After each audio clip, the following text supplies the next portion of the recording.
do you explain the baby oil and the lubricants? 1,000 bottles of baby oil. I don't think it was 1,000. I mean, there's a Costco right down the street.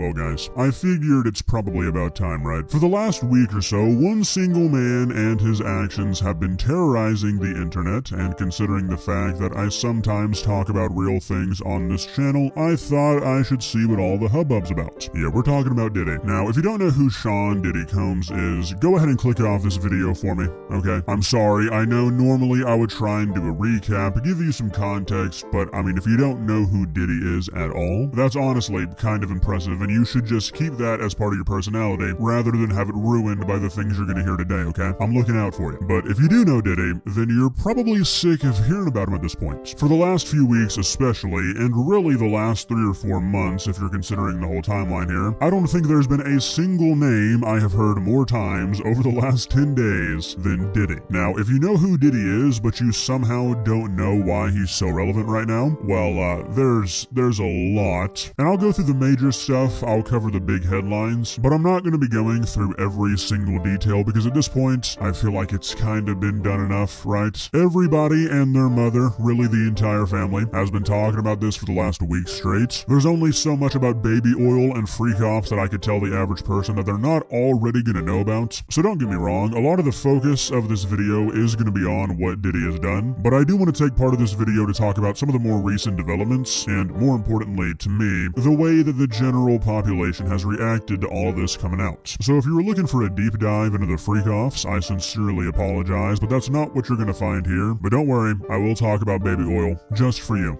Okay? That I can promise. But with all that being said, let's not waste any more time. Let's begin. Please subscribe. Okie dokie, so Sean Combs, aka P. Diddy, Puff Daddy, Puffy, Diddy, man of many names, was arrested on September 17th and charged with sex trafficking, racketeering conspiracy, and transportation to engage in prostitution. This came from a federal indictment that has evidence and allegations dating back as far as 2008. In the indictment, prosecutors allege that since 2008, Combs has been part of a criminal organization that engaged in or attempted to engage in sex trafficking, forced labor, kidnapping, arson, bribery, obstruction of justice, and other offenses. Damian Williams, who is the U.S. Attorney for the Southern District of New York, made multiple statements about the case, one being the indictment alleges that between at least 2008 and the present, Combs abused, threatened, and coerced victims to fulfill his sexual desires, protect his reputation, and conceal his conduct. As alleged in the indictment, to carry out this conduct, Sean Combs led and participated in a racketeering conspiracy that used the business empire he controlled to carry out criminal activity. Now you hear about these charges, you hear about this criminal activity, some of you might be wondering what exactly are they referring to? And it's what seems to be the main focus of this case, and really the main focus of anybody talking about this stuff, it's the freak-offs. Now some of you might be wondering what exactly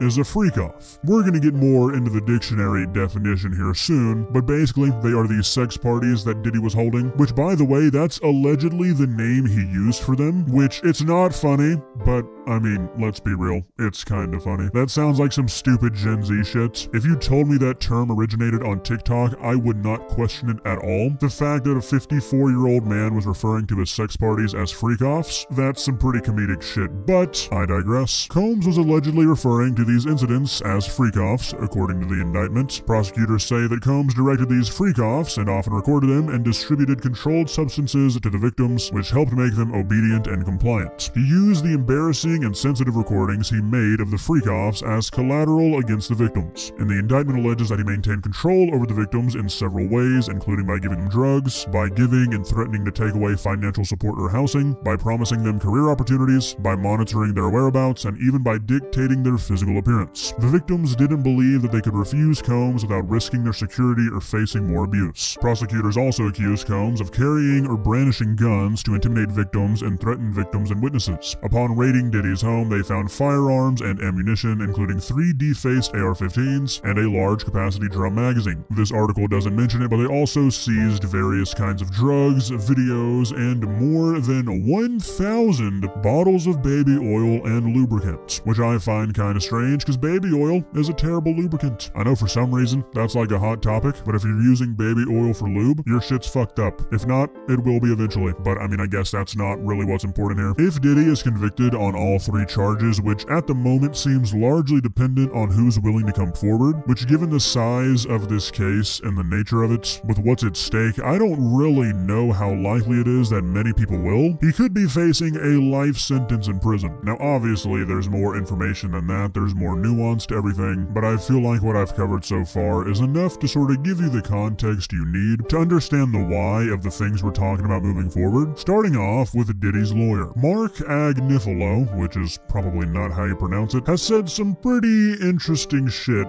during this whole Diddy debacle. If you remember earlier this year, there was this video circulating Twitter of Diddy chasing down a woman in a hotel. That was a video of him and his ex-partner Cassandra Ventura, whose lawsuit against Diddy was apparently a pretty big catalyst in getting this much larger case pushed forward. If you didn't see this video, you can Google Diddy Hotel and it'll come up. I'm not going to show it on YouTube because it's a video of a woman rushing out of a hotel room, Diddy chasing after her wearing nothing but a towel, which makes it seem like this woman was trying to escape from Diddy's room while he was showering or something, who knows, and he proceeds to beat the shit out of her. Throws her on the ground, kicks her on the ground, all kinds of shit. And you want to know what old Mark said about that? He argued that it was just a troubled but consensual relationship and that the sex and violence involving the freak-offs were totally separate and motivated by totally different things. If you watch the video I'm talking about, doesn't look too consensual to me, Mark. In regards to this bigger case, he has said stuff like, "We are disappointed with the decision to pursue what we believe is an unjust prosecution of Mr. Combs." He described Combs as a music icon, self-made entrepreneur, loving family man, and proven philanthropist. He said he's an imperfect man, but he is not a criminal. Pretty sure beating the shit out of a defenseless person makes you a little bit worse than imperfect, and that's not even considering any of the other allegations against him. But most recently, Mark Agnifilo has made a complete fool of himself after he made a few statements about this case, specifically about the baby oil. And thankfully for us, for this, it's all on video. I've been with him since 8 o'clock this morning,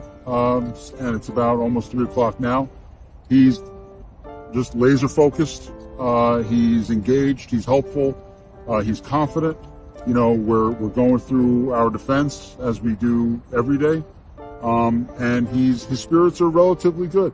How do you explain the baby oil and the lubricants? 1,000 bottles of baby oil. I don't think it was 1,000. I think it was a lot. I mean, there's a Costco right down the street. You know, I think Americans buy in bulk, as we know. Okay, so I looked this guy up, and apparently he has over 30 years of experience in law, which I don't know what those 30 years have entailed, but to whip out the Costco excuse when you have a lifetime's worth of lubricant in your home, and you just happen to be being accused of having these massive unconsensual sex parties? Really? He just bought in bulk? That's the best thing you guys could come up with? That's insane. What makes it even more insane is that Costco was very quick to debunk this by telling sources that they don't even carry baby oil, so this would be impossible. You'd think, given the millions of dollars that Diddy is likely paying this guy, he would have at least checked to see if the claim he was making was even possible before trying to feed this horseshit to the public.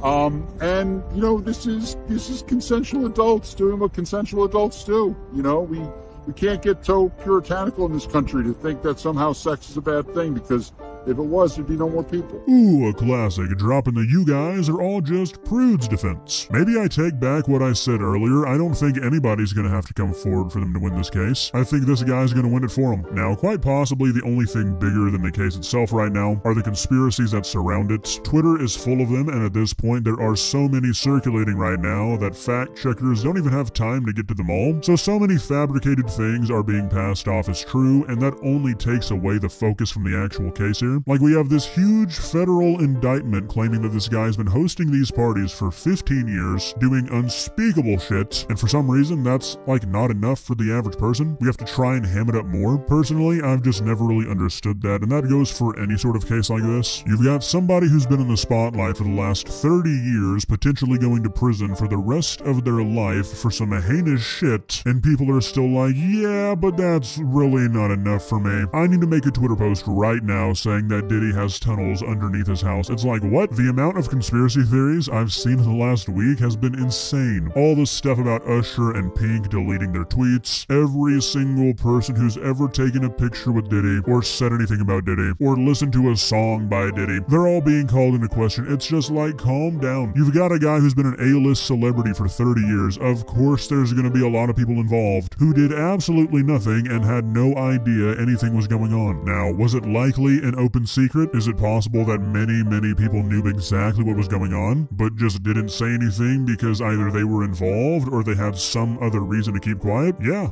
probably, but it seems pretty pointless to constantly speculate on who those people are. If the feds have been trying to build this case for who knows how long, and they're just now bringing it forward, what are the chances that some random person on Twitter is going to be able to find all this information that they couldn't? I think pretty low. Now, the last thing I want to talk about in regards to this whole situation is, like I mentioned earlier, just what the general reaction to all this coming out has been. Now look, before I get into this, I want to make this clear. I've made my fair share of Diddy jokes. I'm not trying to ride a high horse here. I'm part of this problem. But I feel like the general reception of all this coming out has been kind of lax, especially any of the allegations or conspiracies involving men. If you've been active on Twitter or really just the internet in general, I'm sure you've seen some of what I'm talking about here. I've seen this mainly involving Meek Mill and Justin Bieber. It seems like it's basically turned into one big joke that anybody involved with this, especially the males, has been sexually assaulted. Like, that's the punchline. I've talked about this before, and this will likely not be the last time I talk about it, but I've seen this general push on the internet for more awareness about men's mental health, which is great, don't get me wrong, but I feel like a lot of people are focusing on the wrong thing. Making jokes about Meek Mill and Justin Bieber being sexually assaulted, or worse, by somebody who held power over them, shit like that is basically the main reason that men's mental health is not taken seriously. If we can't even collectively agree that, hey, maybe we shouldn't joke about a 15-year-old boy being invited to a freak-off by a grown man who did who knows what to him, then how the hell are we ever going to get people to take things like a man having depression seriously? Men being R-worded, and I hate to say that, but YouTube really will give you the fucking smackdown if you say the actual word, is very rarely taken seriously, even in 2024. We can see evidence of that with all the prison jokes people still make, all the jokes that have come out of this Diddy situation. It is a serious problem. It happens to a lot of men, and there is evidence to suggest that it goes way underreported because of the societal stigma. And you can say it's all jokes, and that's just how some people react to information like this, and look, I get that. But I feel like there is a pretty discernible difference in how people react to stuff like this when the victims are men. And look, I'm not going to sit here and rant, I'm not trying to get up on a soapbox, but it's still pretty disheartening to see people make jokes about Justin Bieber or Meek Mill or Usher or any other person and not think twice about it for seemingly only one reason. Well guys, what do you think? What do you think is going to end up being the outcome of this case? Personally, I feel like due to there being so many eyes on it, they're going to be pretty pressured to get some sort of conviction. Obviously, there's already been talks of a plea deal. You'd think with as many people involved as it's been made out to seem that there are, that it would be relatively easy to get some pretty damning evidence. But I mean, at the same time, when you have the funds and the connections that somebody like Diddy has, you can make stuff like that go away. A lot of people seem to think that this is going to end up playing out like the Epstein situation, and you know, honestly, I would not be surprised. If you enjoyed this video, please leave a like and walk on over to that subscribe button and touch it. It's free. It won't cost you anything. But for now, that's all I have for you today.